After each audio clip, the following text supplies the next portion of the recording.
अस्सलाम वालेकुम। Welcome to the channel commerce online centre.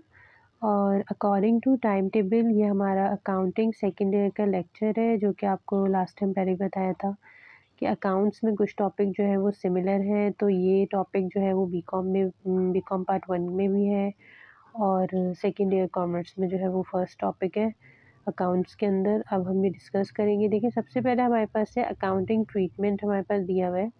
तो now we will learn the accounting treatment for the following aspects of partnership. सबसे पहले हम क्या देखेंगे? पार्टनरशिप फॉर्मेशन, जिसमें हम रिकॉर्डिंग कर रहे होते हैं। कोई भी जो इन्वेस्टमेंट आ रही होती है उसको किस तरह से रिकॉर्ड किया जा रहा होता है। सेकेंड है विड्रॉल ऑफ फंड, किस तरह उसको निकाला जा रहा होता है। ठीक है, विड्रॉ कहते हैं निकालना, बैंक से भी विड्रॉ किया जा रहा होता है।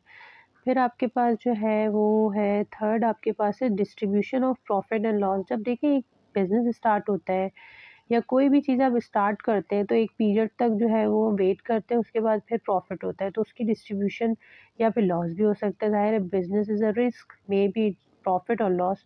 फिर उसकी जो डिस्ट्रीब्यूशन होती है वो प्रॉफिट एंड लॉस डिस्ट्रीब्यूशन है, तो यहाँ हम ये भी देखेंगे किस तरह उसको रिकॉर्ड किया जाता है। रीवैल्यूएशन ऑफ एसेट है, रीवैल्यू किया जाता है एसेट को। कोई पार्टनर न्यू आना चाहता है इन द बिजनेस फर्म, तो एडमिशन ऑफ अ पार्टनर है।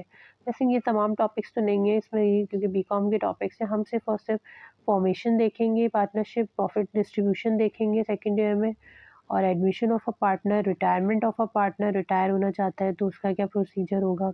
फिर डिसॉल्यूशन ऑफ अ पार्टनरशिप, जिसे कहते हैं लिक्विडेशन ऑफ अ पार्टनरशिप भी होते हैं। ठीक है, अब देखिए फॉर्मेशन हम स्टार्ट कर रहे हैं। Today we will start here the topic formation. What is formation? देखिए इन अब यहाँ क्या बताया है।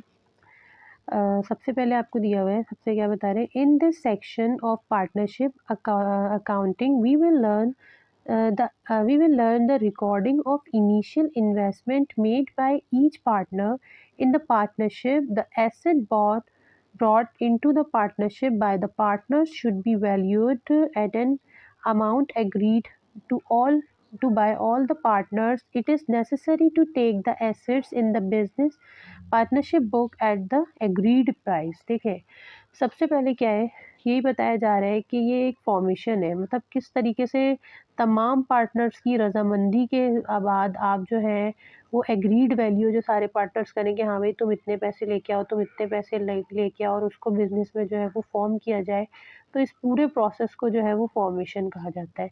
तो ज़ाहिर है कोई भी चीज़ ऐसे तो नहीं हो सकती, उसका कोई प्रोसीजर होगा। सबसे पहले यहाँ पे इसका प्रोसीजर क्या है? अच्छा, मैं ये एक्सपेक्ट करके पढ़ा रही हूँ कि ये सेकंड ईयर कॉमर्स है, तो सेकंड ईयर कॉमर्स के जो स्टूडेंट्स हैं उन्होंने फर्स्ट ईयर पढ़ा हुआ होता है, तो उनको तमाम चीज़ें पता होती हैं कि जर्नल जर्नल कैसे बनता है, जर्नल जर्नल का क्या पैटर्न होता है, क्या चीज़ें किस तरह बनती हैं। तो इस वजह से जो बच्चे न्यू हैं और ज़ाहिर है फर्स्ट ईयर में वो पूरा ये काम करके आए हुए होते हैं, लेकिन अगर फिर भी नहीं पता होता उनको जर्नल जर्नल, तो फिर जो फर्स्ट ईयर के जो हमारे जो सारे जो लेक्चर्स हैं जो हम भी अपलोड करेंगे, उनको वो अच्छे तरीके से फोकस करें और देखें, तो फिर इंशाल्लाह उनको उनकी ये प्रॉब्लम सॉल्व कर दी जाएगी। तो सबसे पहले यहाँ पे गिवन है हमारे पास क्या, कि अब यहाँ पे एक क्वेश्चन है, उस क्वेश्चन को देखते हुए जो है वो हम पार्टनरशिप को सॉल्व करेंगे। Mister C and mister D form a partnership and agreed as under. Mister C है, एक कोई भी हो सकता है, आप किसी का नाम भी देख लेंगे आगे होंगे, और एक मिस्टर डी है, उन्होंने फॉर्म किया एक पार्टनरशिप और एग्रीड की है इसमें। कह रहे मिस्टर सी जो है वो कंट्रीब्यूट कर रहे हैं कैश कितना, 1,40,000, and transfer to the firm title to the office premises, the book value of which was 10,000.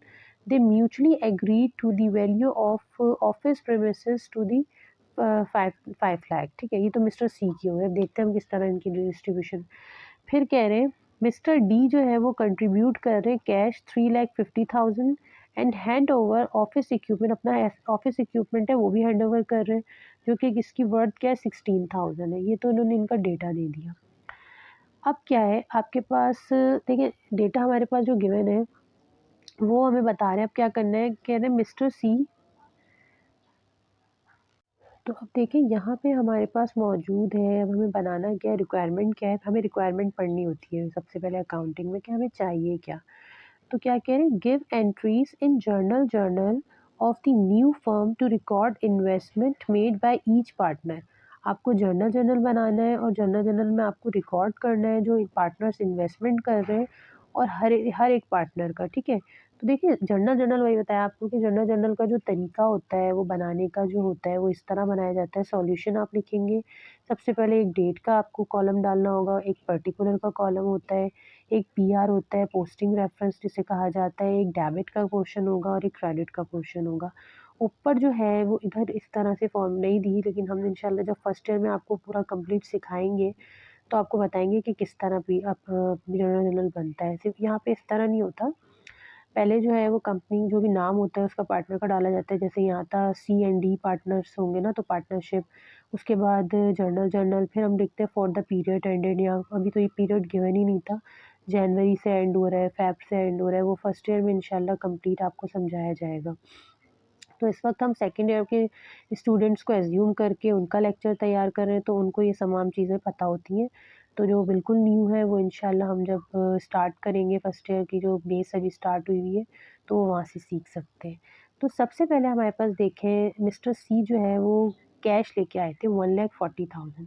तो जब कारोबार में कोई चीज़ एंटर हो रही होती है ना, अभी इंशाल्लाह हम डेबिट क्रेडिट भी पढ़ेंगे कि क्या होता है। ये मैं उन बच्चों के लिए बार-बार बता रही हूँ, सेकंड ईयर है, जो ये तमाम डेबिट क्रेडिट पढ़ के आ चुके हैं, तो उनको ये सब चीज़ें पता होती हैं, तो मैं वही अज़्यूम करके और ये टॉपिक पर आई हूँ डायरेक्ट। तो सबसे पहले कैश कारोबार में आ रहा है तो उसको डेबिट करेंगे, जो डेबिट साइड पे रिकॉर्ड होगा।